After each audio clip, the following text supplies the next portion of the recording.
Hello, Ram Ram सभी को। मेरा नाम विश्वा है और आरआरबी जेई सीबीटी 2 इलेक्ट्रिकल के लिए हम रिवीजन कर रहे हैं। और आपको जो मैं पीवाईक्यू क्वेश्चंस सुनाने वाला हूँ वो हर किसी एग्ज़ाम में 4 से 5 बार आए हैं। और लास्ट 15 टू 20 ईयर्स के जितने भी इम्पोर्टेंट पीवाईक्यूज़ हैं वो सभी इसमें आएंगे। मिक्स में क्वेश्चंस होंगे, है ना। एक्सप्लेनेशन ठीक होगी। कोई प्रॉब्लम हो तो आप उसको वापस सुनिएगा। चलो शुरू करते हैं एक नए चैप्टर के साथ।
चौड़ाई से।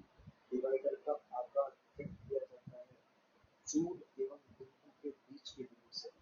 हाई स्पीड स्टील में कार्बन का प्रतिशत होता है 0.75 से 1%। मतलब हाई स्पीड स्टील में कार्बन का प्रतिशत होता है, हाई स्पीड स्टील में कार्बन का प्रतिशत 0.75% से 1% के बीच में।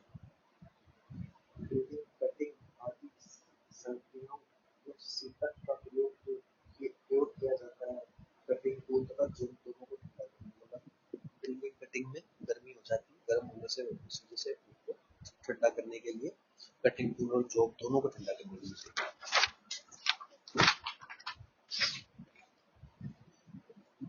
किसी क्षेत्र में चूड़ियां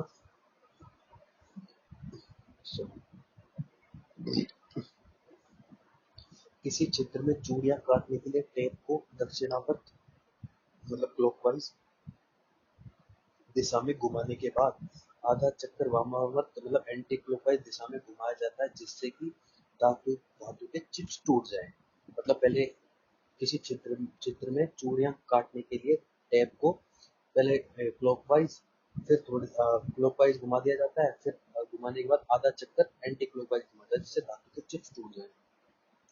हथौड़े का वर्गीकरण निम्न आधार पर किया जाता है। पिन के आकार एवं तोल के आधार पर।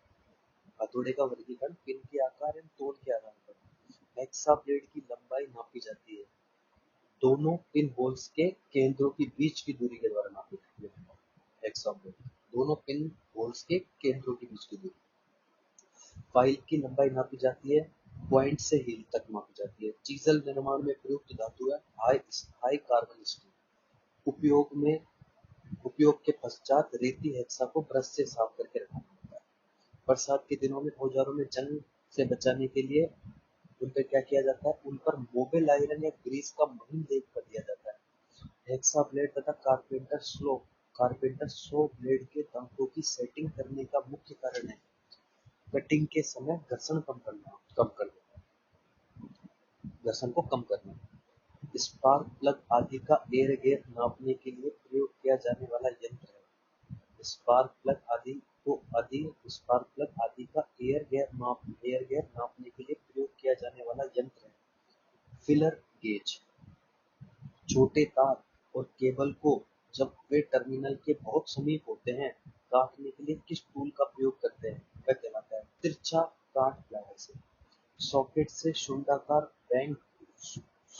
शुंडाकार शैंक बर्मा के निकालने के लिए आप कौन से औजार का प्रयोग करेंगे? ड्रिफ्ट का यूज करेंगे। गुड़िया के कई प्रयोग है। गुड़िया में कौन सा प्रश्न काम नहीं आता है? कौन सा काम नहीं किया जा सकता, मतलब गुड़िया से कौन सा काम नहीं किया जा सकता? पृष्ठ की सपाटता की जांच नहीं की जा सकती। बस बार में प्रयोग की जाने वाली धातु है कठोर खिंचा तांबा। किस केबल की धारा वहन क्षमता उसके चालक पर निर्भर करती है? किस केबल की धारा वहन क्षमता उसके चालक पर निर्भर करती है? प्रतिच्छेदीय क्षेत्रफल। 7/20 केबल का अर्थ है, मतलब इसका 7/20 केबल का मतलब है 20 SWJ plus steel wire gauge के 7 तार। कौन सा पदार्थ अचालक नहीं है? कार्बन अचालक नहीं है, पर कार्बन जैसे हीरा है वो अचालक है। मध्यम वोल्टेज ग्रेड केबल की अधिकतम सहनीय वोल्टेज होती है। मध्यम ग्रेड वोल्टेज केबल की अधिकतम सहनीय वोल्टेज होती है 650 वोल्टेज। बंद अतिधारा बचाव द्वारा परिपथ के लिए केबल में आवश्यक धारा प्राप्त करने के लिए सामान्य धारा वहन क्षमता के रेटिंग फैक्टर का गुणांक होना चाहिए जो होता है 0.81। मतलब बंद अतिधारा बचाव द्वारा परिपथ के लिए केबल में आवश्यक धारा प्राप्त करने के लिए सामान्य धारा वहन क्षमता के रेटिंग फैक्टर का गुणांक 0.81 होता है। यद्यपि किसी वस्तु का अधिष्ठापन का ICDP स्विच बंद अवस्था में हो तो स्विच में संयोजित भार सामान्य रूप से कार्य कर रहा है। इसका कारण है स्विच में L व E के बीच भूदोष। स्विच में L व E के बीच भूदोष। स्विच में L व E के बीच भूदोष। 3 pin plug 3 3 pin plug top में अर्थिंग पिन को मोटा करने का कारण क्या है? अधिक क्षण में लीकेज धारा वहन कर सके, अधिक से अधिक लीकेज धारा वहन कर सके। थ्री फेज लाइन में परिपथ को ऑन ऑफ करने के लिए सामान्य प्रयोग किया जाने वाला स्विच है आईसीटीपी। लघु परिपथ लघु रूप परिपथ वियोजक का प्रयोग आवश्यक है भवन के प्रत्येक कक्ष की वायरिंग में। हाई स्पीड स्टील में कार्बन का प्रतिशत होता है वही 0.75 से 1% ड्रिलिंग कटिंग आदि संक्रियाओं को कूलेंट का काम कटिंग टूल और जॉब को ठंडा करने के लिए कटिंग। हथौड़े का वर्गीकरण पिन के आधार पर तोल के आधार पर किया जाता है। हेक्सा ब्लेड की लंबाई नापने के लिए पिन होल्स पिन होल्स के केंद्रों के बीच की दूरी नापी जाती है। हेक्सा ब्लेड पिन होल्स के केंद्रों के बीच। चीजल निर्माण में प्रयुक्त धातु हाई कार्बन स्टील। माइक्रोमीटर को प्रयोग करने के से पूर्व माइक्रोमीटर को शून्य त्रुटि समायोजित कर लेना चाहिए, मतलब उसको शून्य पे त्रुटि समायोजित करना चाहिए माइक्रोमीटर को। छोटे तार और केबल जब टर्मिनल के बहुत समीप होते हैं तो किस छोटे तार और केबल जब टर्मिनल के बहुत समीप होते हैं तो जिस कटर टूल का प्रयोग करते हैं वह कहलाता है तिरछा काट प्लायर। साधारण बेंच वाइज के स्पिंडल में कौन सी चूड़ी होती है? साधारण बेंच वाइज के स्पिंडल में कौन सी चूड़ी होती है? वर्गाकार चूड़ी होती है। स्नैपर्स का निर्माण किस धातु से किया जाता है? वेनेडियम इस्पात से किया जाता है।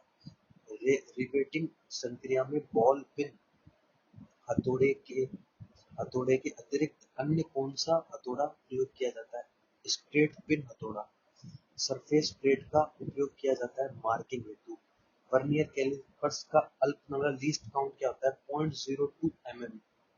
किसी अयस्क में से मिट्टी को पृथक करने हेतु अपनाई जाने वाली प्रक्रिया वॉशिंग। त्रिभुजाकार रेती की लंबाई सामान्य होती है 150 mm। फोल्डिंग रूल का अल्प अल्पतमांक होता है 1.0 mm। कास्ट खंडों में वर्गाकार आयताकार छिद्रों बनाने के लिए प्रयुक्त छेनी है मार्टिस छेनी। रंधे के ब्लेड की धार को तेज करने के लिए प्रयुक्त औजार है ऑयल स्टोन। कास्ट शिल्प बांक की लंबाई सामान्यतः होती है 120 सेमी। कास्ट शिल्प में प्रयुक्त किए जाने वाले प्रमुख पेच है counter sunk flat and wooden screw. माचिस की तिली में प्रयुक्त कास्ट है पॉपुलर। लेफ्ट जोड़ का प्रयोग किया जाता है सीलिंग में। पैकिंग केस के निर्माण में सामान्यतः कौन से जोड़ का प्रयोग किया जाता है? डवटेल जोड़। पैकिंग केस के निर्माण में सामान्यतः कौन से जोड़ का प्रयोग किया जाता है? डवटेल जोड़। धात्विक चद्दर से निम्नलिखित पात्रों के किनारों को मजबूती तथा सुंदरता प्रदान करने के लिए मोड़ दिया जाता है, जिसे फ्रेमिंग कहते हैं। धात्विक चद्दर के किनारों को मोड़कर उसमें तार घिसने की प्रक्रिया वायरिंग। चोट चिन्ह रहित हैमरिंग के लिए कौन से हथौड़े का प्रयोग किया जाता है? मैलेट। कीप बनाने के लिए कौन सी एक स्टेक का प्रयोग किया जाता है? फनल टेक का। नोचिंग प्रक्रिया से अभिप्राय है धात्विक चद्दर पात्र बनाने के लिए चद्दर के कोने को वर्गाकार आयताकार त्रिभुजाकार आकृति में काटना नोचिंग है। बेंच शेयरिंग मशीन का प्रयोग किया जाता है 18 गेज तथा इससे मोटी धात्विक चद्दर काटने के लिए। सेकंड चैप्टर पहला क्वेश्चन। विद्युत धारा से लगी आग को बुझाने के लिए जल का प्रयोग नहीं किया जाता है क्योंकि विद्युत धारा से लगी आग को बुझाने हेतु जल का प्रयोग नहीं किया जाता है क्योंकि उसमें इलेक्ट्रोक्यूशन हो सकता है क्योंकि उसी से धारा फ्लो होता है। सेकंड दूसरा क्वेश्चन। ईंधन आग के सिलसिले में प्रयुक्त होने वाला अग्निशामक प्रकार है। ईंधन आग के सिलसिले में प्रयुक्त होने वाला अग्निशामक का प्रकार सोडा अम्ल है। ईंधन आग के सिलसिले में ईंधन आग मतलब फ्यूल वगैरह, ईंधन आग के सिलसिले में प्रयुक्त होने वाला अग्निशामक सोडा अम्ल होता है। सोडा अम्ल सोडा अम्ल सोडा अम्ल अग्निशामक यंत्र इथेन की आग से बचाव हेतु लगा होता है। हर औद्योगिक इकाई में ये हर औद्योगिक इकाई में ये लगा होता है। सोडा अम्ल। तीसरा क्वेश्चन, डैश उपकरण का उपयोग केवल प्रयोगशाला और मानकीकरण के साधन के भीतर ही सीमित है। पूर्ण उपकरण का उपयोग केवल प्रयोगशाला और मानकीकरण के साधन के ही भीतर सीमित है। एक नियंत्रक मूलभूत रूप से होता है। नियंत्रक मूल रूप से संतुलित होता है। एचआरसी फ्यूज के द्वारा सर्वश्रेष्ठ संरक्षण प्रदान किया जाता है। एचआरसी फ्यूज के द्वारा सर्वश्रेष्ठ संरक्षण लघु परिपथों में प्रदान किया जाता है। एचआरसी फ्यूज कारतूसी फ्यूज का ही एक विकसित रूप होता है और इनकी विदारक क्षमता 66 केवी पर 500 एमवीए तक होती है। 66 केवी पर 500 एमवीए तक होती है, इसलिए इन्हें कारतूसी प्रभृति उच्च विदारक क्षमता वाले फ्यूज कहते हैं। यह फ्यूज विद्युत रोधी पदार्थ, कांच अथवा किसी अन्य तापरोधी रासायनिक यौगिक पदार्थ की बेलनाकार पोलों के नली से बने होते हैं। अब छठा क्वेश्चन, फ्यूज संरक्षण का प्रयोग डैश तक के धारा मूल्यांकन के लिए किया जाता है। फ्यूज संरक्षण का प्रयोग 100 एम्पीयर तक के धारा मूल्यांकन के लिए किया जाता है। यह तकनीक साधन जो उच्च विद्युत धारा के विद्युत केबलों तथा उपकरणों की रक्षा के लिए विद्युत परिपथ में श्रेणीक्रम में मतलब फ्यूज को श्रेणीक्रम में लगाते हैं। और फ्यूज संरक्षण का प्रयोग 100 एम्पीयर तक के धारा मूल्यांकन के लिए होता है, इसे श्रेणीक्रम में लगाते हैं। एक फ्लास जैसा ही एक उपयोगी औजार होता है जो विद्युत कार्यों में काम आता है, उसको क्या कहते हैं? उर्मिल औजार कहते हैं। क्रिम्पलिंग टूल। किसके अनुसार हथौड़े को वर्गीकृत किया जाता है? हथौड़े को shape of frame of weight के अनुसार किया जाता है। शेप ऑफ केवल ढांचे का आकार और भार के अनुसार। की वेस काटने के लिए किस छेनी का उपयोग किया जाता है? की वेस काटने के लिए टेप छेनी का उपयोग किया जाता है। पाइप के अंदर की ओर चूड़ी काटने के लिए किस औजार का उपयोग किया जाता है? पाइप के अंदर चूड़ी काटने के लिए टैप औजार का प्रयोग किया जाता है।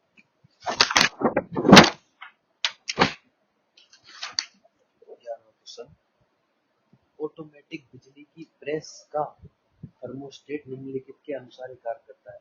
ऑटोमेटिक बिजली की प्रेस का थर्मोस्टेट तापमान के अनुसार कार्य करता है। सुपर इनेबल तारों का गेज डैश द्वारा मापा जाता है। सुपर इनेबल तारों का गेज तार गेज द्वारा मापा जाता है, मतलब वायर गेज द्वारा मापा जाता है। पतले तार का गेज स्क्रू गेज से मापा जाता है। लकड़ी की वस्तुओं में छिद्र करने के लिए हस्त हैंडल का प्रयोग किया जाता है। इस्पात रूल का प्रयोग मार्किंग वगैरह लाइन मापने के लिए किया जाता है।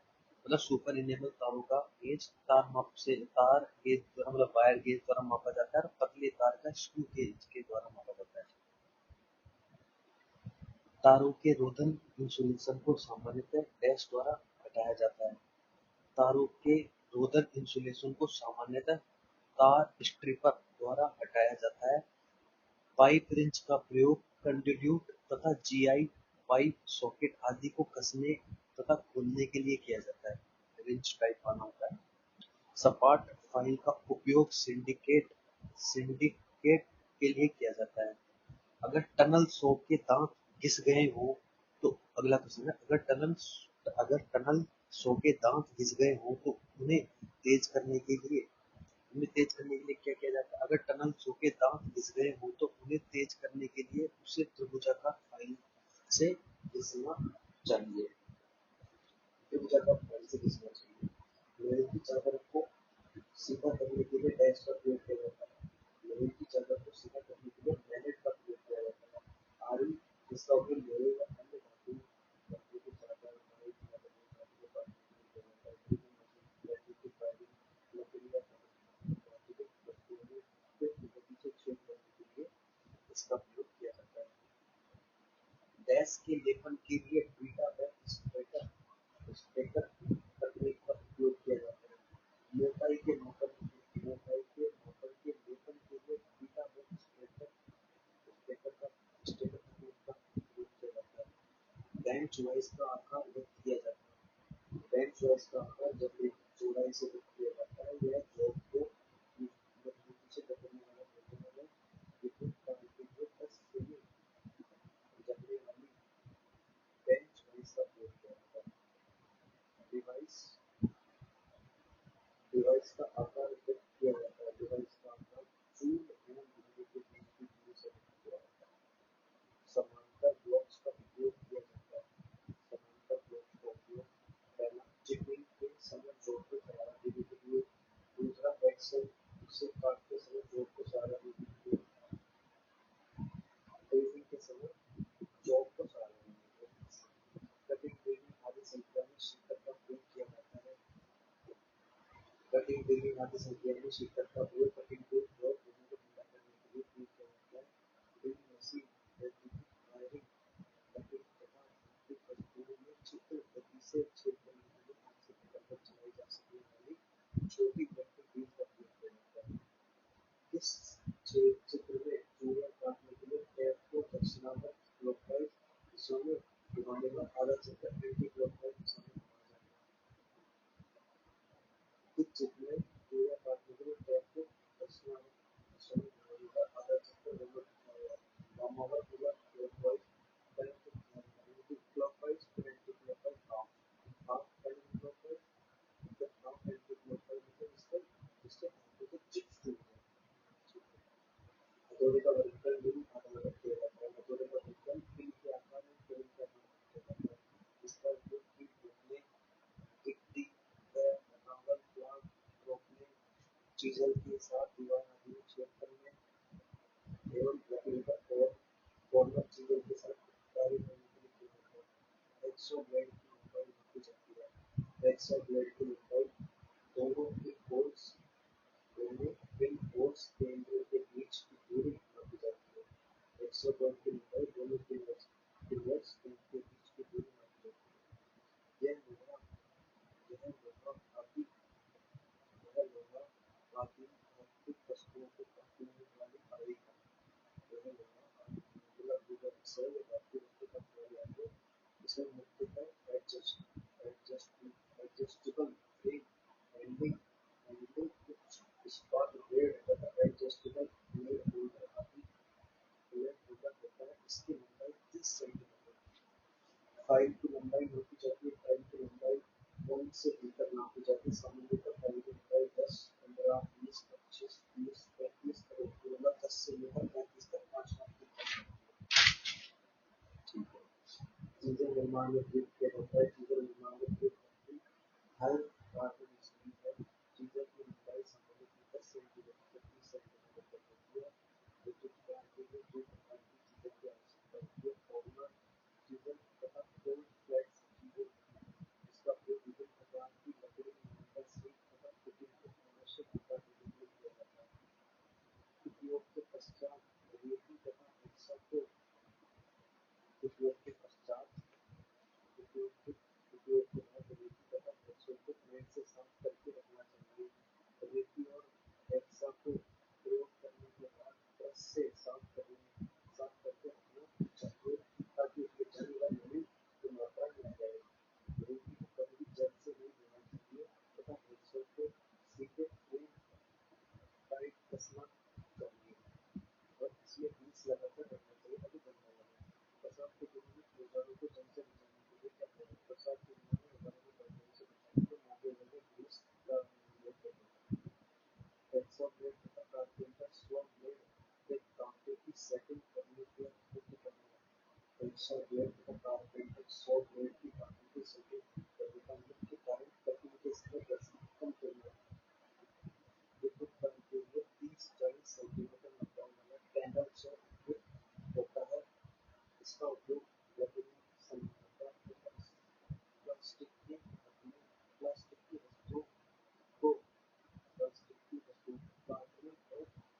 आवश्यकता आवश्यक आकृति प्रदान करने के लिए किया जाता है।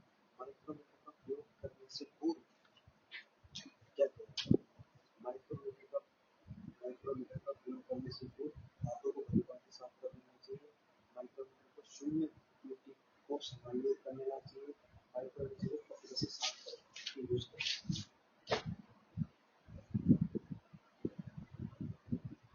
स्पार्क प्लग आदि का एयर गैप रोकने के लिए प्रयोग किया जाने वाला यंत्र है। स्पार्क प्लग आदि का एयर गैप रोकने के लिए फिलर गेज का प्रयोग किया जाने वाला यंत्र है। फिलर गेज का प्रयोग करते हैं। फिलर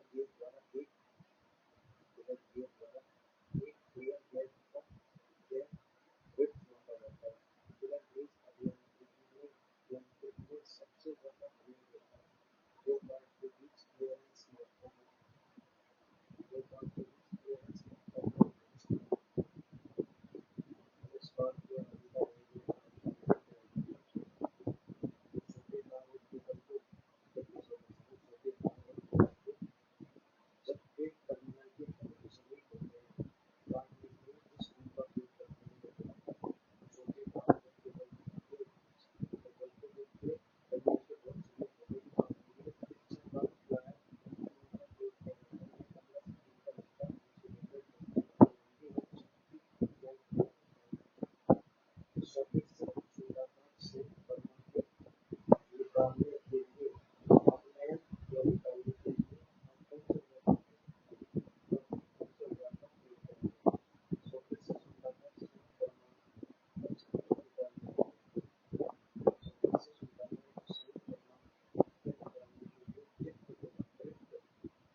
उपयोग करते हैं।